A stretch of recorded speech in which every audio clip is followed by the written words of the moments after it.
Russia deploys electronic warfare as much as possible to make it harder for Ukrainian intel, communication, and drone warfare. But as the technology isn't bulletproof and has limitations, Ukraine can often overcome these challenges and destroy the system to decrease Russia's capability, as seen with this smaller portable electronic warfare system blocking the drone signal the closer it gets.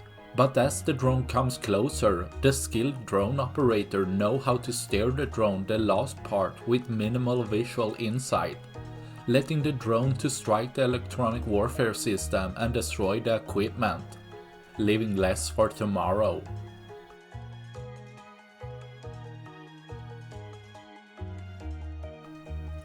That's all I had for this video. Please like and subscribe for more.